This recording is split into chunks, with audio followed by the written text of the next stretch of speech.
আসসালামু আলাইকুম। প্রতিদিনের মাছ, মাংসের বেড়ে আমরা কিন্তু অনেক সময় সাদামাটা দেশি খাবারগুলো মিস করি। আজকে আমি আপনাদের সাথে শেয়ার করব আমার ভীষণ প্রিয় একটি রেসিপি। ভুনা স্টাইলে ডাইলের চচ্চড়ি। গরম ভাতের সাথে এক বাটি ডাল থাকলে আর কিছুই লাগে না। চলুন দেখে নিই সহজ এই রেসিপিটি। আমি প্রথমে এখানে ৪-৫ পিসের মতো আলু কেটে নিয়েছি, দেশি আলু। এগুলোকে আমি কেটে দিয়ে দিয়েছি। তারপর আমি মাঝারি সাইজের একটি গাজর কেটে গাজরটিকে দিয়ে দিলাম। এখন আমি দুটোর মতন মাঝারি সাইজের পেঁয়াজ কেটে দিয়েছি। এখন আমি ছোট্ট একটি আদাকে কুচি কুচি ফালি ফালি করে দিয়ে দিলাম। তারপর আমি কয়েক পিস কাঁচামরিচ কেটে রেখেছিলাম, সেই কাঁচামরিচগুলো দিয়েছি। আমি এখানে ৫টার মতো কাঁচামরিচ ব্যবহার করেছি। এখন আমি রসুন কুচি করে রেখেছিলাম, একটার মতো মাঝারি সাইজের রসুন, সেই রসুনটি দিয়ে দিলাম। ধনিয়া পাতা দিয়ে দিচ্ছি। তারপর ১ টেবিল স্পুন মরিচ ব্যবহার করেছি, ১ টেবিল স্পুন হলুদ ব্যবহার করেছি। তারপর পরিমাণ মতো লবণ দিয়েছি।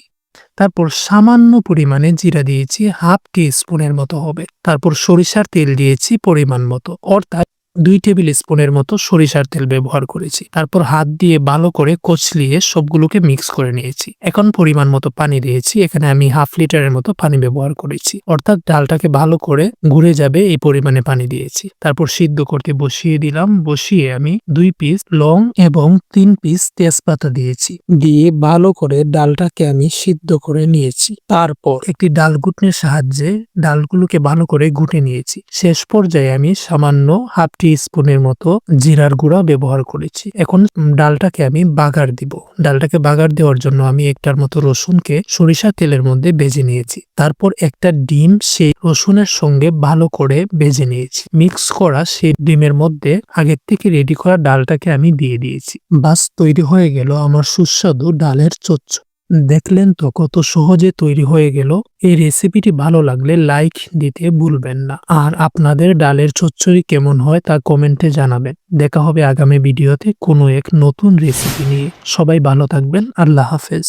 আসসালামু আলাইকুম। প্রতিদিনের মাছ, মাংসের বেড়ে আমরা কিন্তু অনেক সময় সাদামাটা দেশি খাবারগুলো মিস করি। আজকে আমি আপনাদের সাথে শেয়ার করব আমার ভীষণ প্রিয় একটি রেসিপি। ভুনা স্টাইলে ডাইলের চচ্চড়ি। গরম ভাতের সাথে এক বাটি ডাল থাকলে আর কিছুই লাগে না। চলুন দেখে নিই সহজ এই রেসিপিটি। আমি প্রথমে এখানে ৪-৫ পিসের মতো আলু কেটে নিয়েছি, দেশি আলু। এগুলোকে আমি কেটে দিয়ে দিয়েছি। তারপর আমি মাঝারি সাইজের একটি গাজর কেটে গাজরটিকে দিয়ে দিলাম। এখন আমি দুটোর মতন মাঝারি সাইজের পেঁয়াজ কেটে দিয়েছি। এখন আমি ছোট্ট একটি আদাকে কুচি কুচি ফালি ফালি করে দিয়ে দিলাম। তারপর আমি কয়েক পিস কাঁচামরিচ কেটে রেখেছিলাম, সেই কাঁচামরিচগুলো দিয়েছি। আমি এখানে ৫টার মতো কাঁচামরিচ ব্যবহার করেছি। এখন আমি রসুন কুচি করে রেখেছিলাম, একটার মতো মাঝারি সাইজের রসুন, সেই রসুনটি দিয়ে দিলাম। ধনিয়া পাতা দিয়ে দিচ্ছি। তারপর ১ টেবিল স্পুন মরিচ ব্যবহার করেছি, ১ টেবিল স্পুন হলুদ ব্যবহার করেছি। তারপর পরিমাণ মতো লবণ দিয়েছি।